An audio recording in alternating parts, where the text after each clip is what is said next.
अस्सलाम वालेकुम दोस्तों, मैं आपको परफेक्ट वेब सॉल्यूशंस की तरफ से पीएचपी के एक और इंटरेस्टिंग वीडियो ट्यूटोरियल में खुशामदीद कहता हूं।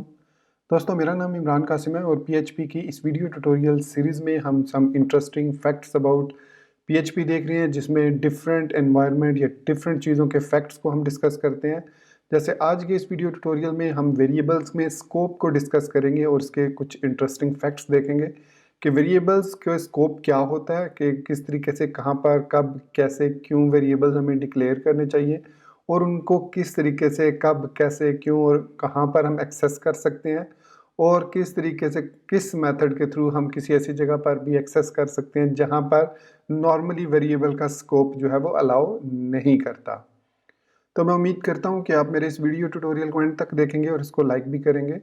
इसके अलावा अगर आप हमारे इस चैनल परफेक्ट वेब सॉल्यूशंस पर न्यू हैं तो इसको सब्सक्राइब करते हुए बेल के नोटिफिकेशन आइकन को प्रेस कीजिएगा और साथ में ऑल नोटिफिकेशंस को भी ऑन कर लीजिएगा, ताकि आने वाले वीडियो ट्यूटोरियल्स की नोटिफिकेशंस आपको मिलती रहें और आप उनसे अप टू डेट रह सकें। Thank you very much. तो चलिए शुरू करते हैं आज के इस पीएचपी के interesting facts about variable scope in PHP को।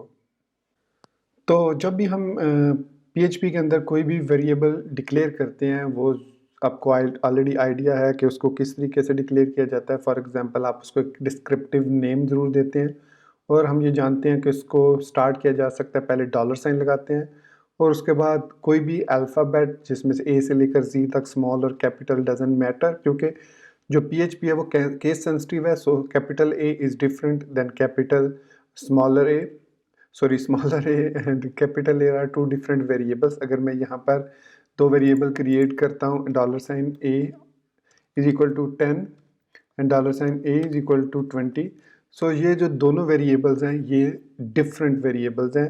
पीएचपी इनको डिफरेंटली ट्रीट करेगा, तो इसलिए पहला लेटर जो है डॉलर के बाद या तो कोई भी लेटर होगा या फिर एक अंडरस्कोर होगी, तो ये अंडरस्कोर है। तो इस तरीके से हम वेरिएबल्स को डिक्लेयर कर देते हैं। अब जब भी हम वेरिएबल को डिक्लेयर करते हैं तो उनका एक लाइफ स्कोप होता है कि वो किस किस एनवायरनमेंट में काम कर सकते हैं, कौन सी फाइल या कौन सा फंक्शन है जो उस वेरिएबल को एक्सेस कर सकता है।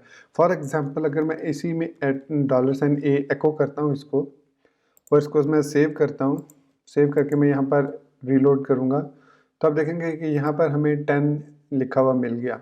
सो इट मीन्स जो है ए को एक्सेस कर लिया गया।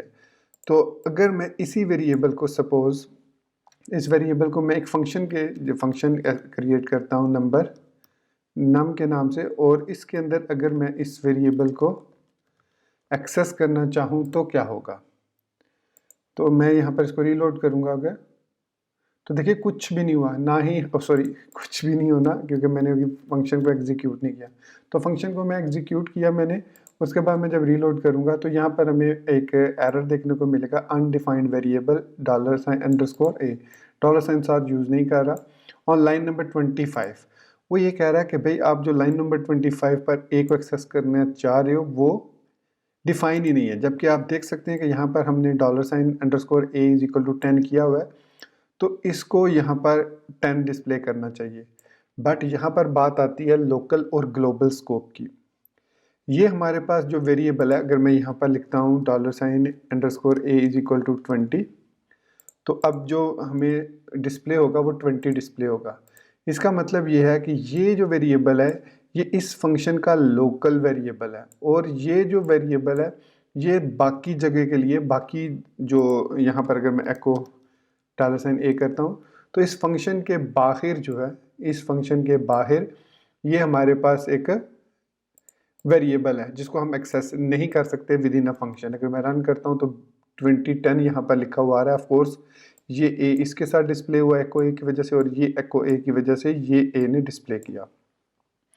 That is very very easy, इसको समझना बहुत आसान है कि इस ए को अब हम यहाँ पर एक्सेस नहीं कर सकते इस फंक्शन के अंदर, चाहे आप इस फंक्शन को कहीं पर भी क्रिएट करें। दूसरा, इस ए को हम outside of this function access नहीं कर सकते।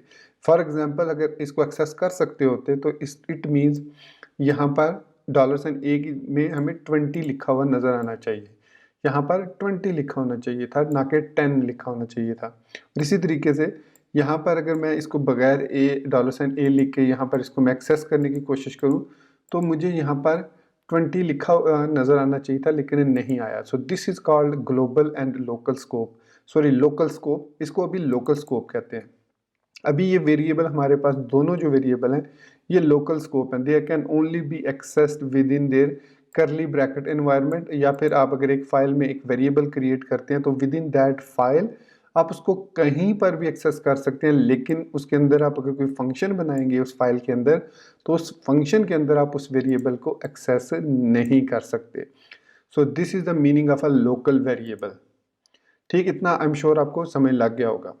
अब नेक्स्ट ये चीज़ है, सपोज फॉर सम रीज़न अगर हम इस $_ को यहाँ पर या इसकी वैल्यू को, ऑफ कोर्स अगर मैं इस ए को एक्सेस करना चाह रहा हूँ तो इट मीन मैं इसकी वैल्यू को एक्सेस करना चाह रहा हूँ, जो भी इसमें वैल्यू है उसको within this function access करना चाह रहा हूँ। तो इसके कुछ तरीके हैं, ऑलमोस्ट 3-4 डिफरेंट वेज हैं जिनकी मदद से आप इस $_ को इसके अंदर फंक्शन के अंदर एक्सेस कर सकते हैं।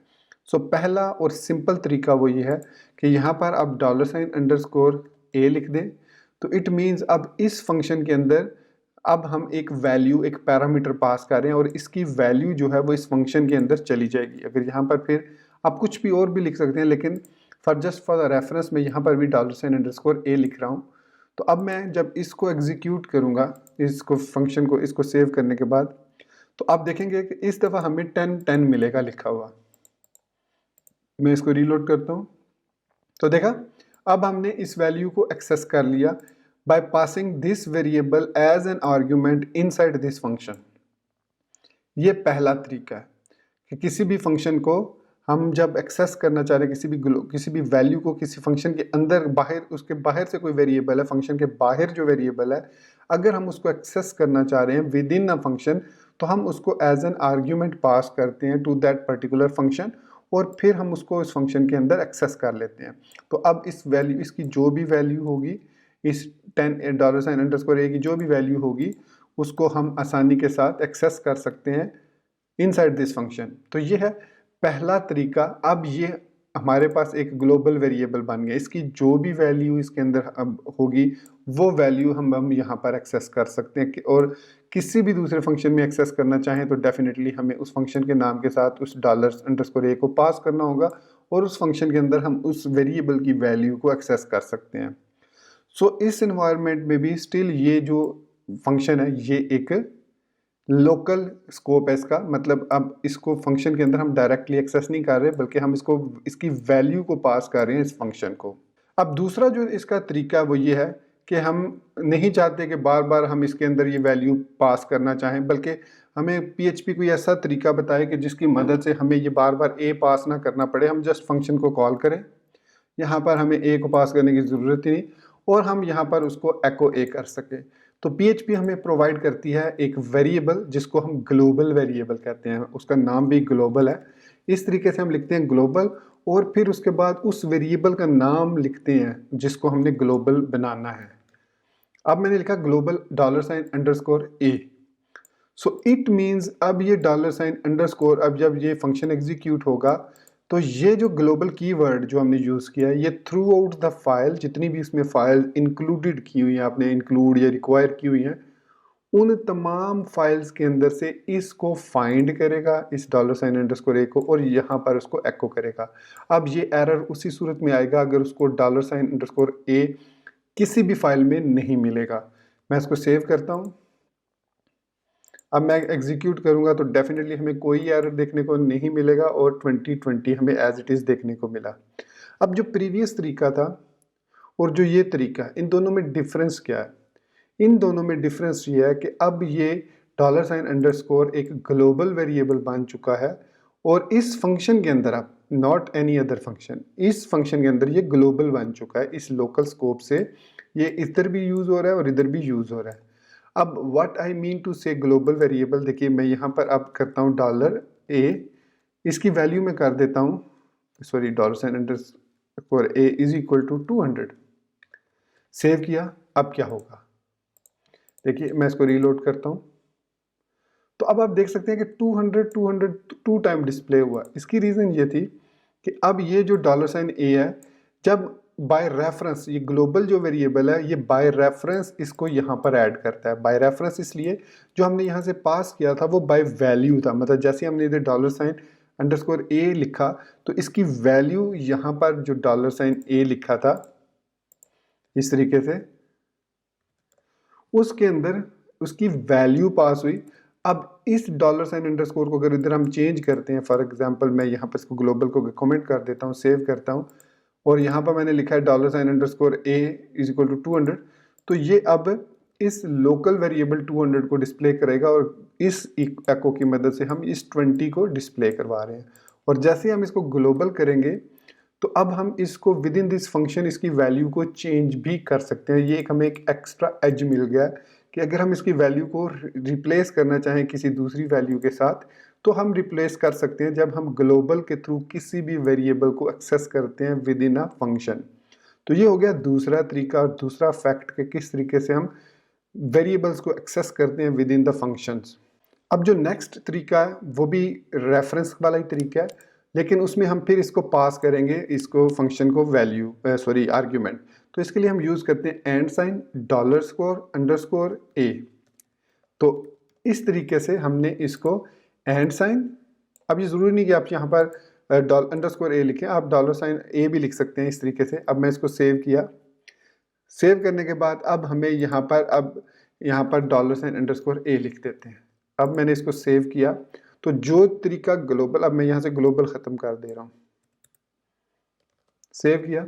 ग्लोबल ख़त्म करने के बाद अब यहाँ पर $_ a हमारे पास वेरिएबल है, तो इट मीन यहाँ पर हमें $_ a और यहाँ पर 200 में अभी नहीं लिखता, अब इसको कमेंट कर देते हैं और यहाँ पर भी मैं a कर दूंगा। सेव किया, अब मैं इसको रीलोड करता हूँ तो व्हाट विल हैपन, हमारे पास 2020 आया, ग्रेट। अब मैं ये करता हूँ, इसको a को मैं कर देता हूँ 200। ये जो a पास हुआ है यहाँ पर इधर एंड साइन के साथ, इसको मैंने कर दिया 200। अब मैं इसको जब रीलोड करूँगा तो अगेन हमारे पास 200 और 200 आया। तो ये जो तरीका है इसको कहते हैं passing argument by reference. Previously जब हमने यहाँ पर $a लिखा था तो वो यहाँ पर हमने एंड साइन नहीं लिखा था, इस तरीके से लिखा था।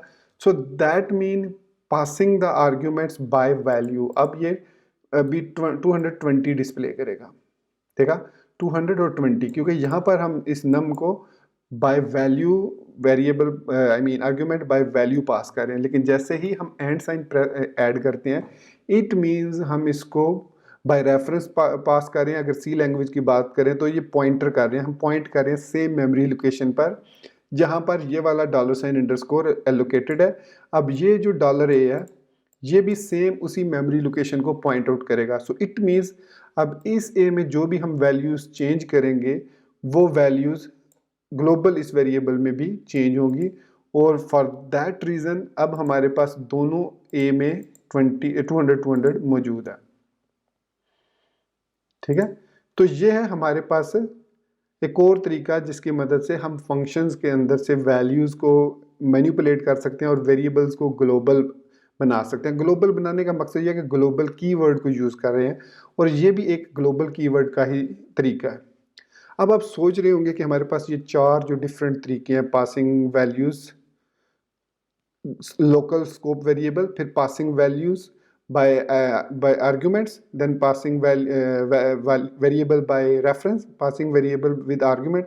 अब जो इसमें एक और इशू आता है कि जो फंक्शन जब हम पॉइंटर के थ्रू पास करते हैं तो इसके अंदर हम वैल्यू पास नहीं कर सकते। ये देखिए यहाँ पर अगर मैं लिखता हूँ ना 300 और सेव करता हूँ इसको तो यहाँ पर हमें एक एरर देखने को मिलेगा।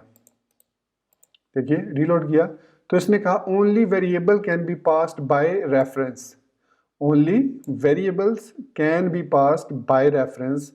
तो इन लाइन नंबर 28 तो यहाँ पर वो कह रहा है कि इस नम मेथड को आप सिर्फ और सिर्फ बाय रेफरेंस वैल्यू पास कर सकते हैं। तो आपने क्या करना होगा, एक वेरिएबल डिक्लेयर करें, उसको वो वैल्यू असाइन करें और फिर उस वेरिएबल को यहाँ पर आप पास करेंगे अगर आपको इस तरीके का कोई भी एरर देखने को मिलता है इन वेरिएबल स्कोप। तो अब अगर मैं इसको रीलोड करूंगा तो दिस टाइम हमें 200 अगेन मिला, क्योंकि यहाँ पर हम लोकली इसको चेंज कर रहे हैं, लोकली इसको मॉडिफाई कर रहे हैं। या फिर अगर सपोज हम इसको एको पहले करते हैं, नम कॉल करने से पहले कॉल कर लेते हैं, इसको यहाँ पर एको कर लेता हूँ मैं, तो देन व्हाट विल हैपन कि पहले 300 डिस्प्ले होगा, फिर 200 डिस्प्ले होगा। रीलोड किया तो देखिए पहले 300 डिस्प्ले हुआ, फिर 200 डिस्प्ले हुआ।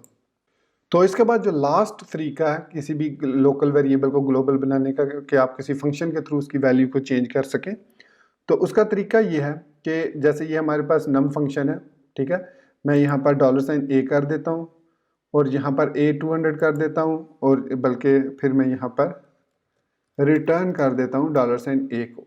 तो एक तरीका ये भी होता है कि वो फंक्शन वो कोई वैल्यू रिटर्न करेगा। तो ऐसी सूरत में मैं एको $a करने के बाद लिखता हूँ $_a is equal to num $_a। So it means ये पहले 300 डिस्प्ले करेगा, ठीक है, और जब हम इसको वैल्यू, बल्कि अब हमें यहाँ पर वैल्यू पास करने की ज़रूरत भी नहीं है, हम इसकी वैल्यू को ऐसे ही चेंज कर रहे हैं। तो मैं यहाँ पर वैल्यू का नाम भी पास करूँ तो कोई फ़र्क नहीं पड़ेगा, क्योंकि हम यहाँ पर एक वैल्यू क्रिएट कर रहे हैं, a इज इक्वल टू 200। अब क्या होगा कि अब एको करेगा 300 को, और $_a इज इक्वल टू नम जब इस फंक्शन को कॉल करेगा तो इस फंक्शन के अंदर a की वैल्यू 200 होगी, और फिर हम इसको रिटर्न a कर देंगे, या फिर हम सिंपली रिटर्न 200 भी कर सकते हैं। इस तरीके से एक लाइन में 200 भी हम लिख सकते हैं। तो इससे क्या होगा कि अब इस $_a की वैल्यू 200 हो जाएगी, और सॉरी, इसके बाद अगर हम $_a करेंगे तो अब कौन सी वैल्यू डिस्प्ले होगी, 300 एंड 200 सेम। तो देखा आपने, फिर वैल्यू 300 और 200 डिस्प्ले हो गई। तो ये हमारे पास कुछ डिफरेंट फैक्ट्स हैं about variable scope in PHP। तो जब भी आप फंक्शन आप क्रिएट करेंगे इन चीज़ों को जहन में रखेंगे, और आपने ये देखना होगा कि आया आपके लिए इन मेथड्स में से जो हमने 4-5 मेथड्स देखे हैं different to create a local and global variable, तो इनको इनमें से कौन सा आपके लिए सूटेबल है। अगर स्टिल आपको कोई कन्फ्यूजन हो तो do let me know in the comment section of this video, और मैं पूरी कोशिश करूँगा कि आपको उसका आंसर करूँ। तो दोस्तों ये था हमारा आज का PHP का वीडियो ट्यूटोरियल, जिसमें हमने interesting facts about variable scope in PHP को देखा और समझा कि क्या वेरिएबल्स के स्कोप होते हैं PHP के अंदर। और ये स्कोप PHP 5 से लेकर PHP 7 तक तमाम जो लेटेस्ट वर्जन है उनमें सेम है, इनमें कोई फ़र्क नहीं है। तो मैं उम्मीद करता हूँ कि आपको मेरा ये वीडियो ट्यूटोरियल पसंद आया होगा, और आप ऑलरेडी इसको लाइक कर चुके होंगे। चैनल को सब्सक्राइब करते हुए बेल के नोटिफिकेशन आइकन को प्रेस करेंगे, और साथ में ऑल नोटिफिकेशन आइकन को भी क्लिक कर चुके होंगे। तो इसी बात के साथ मुझे इजाज़त दीजिए, मिलते हैं नेक्स्ट किसी वीडियो ट्यूटोरियल में। टिल देन मुझे अपनी दुआ में याद रखिएगा, and thank you very much for watching this video tutorial. Take care, good bye एंड अल्लाह हाफिज़।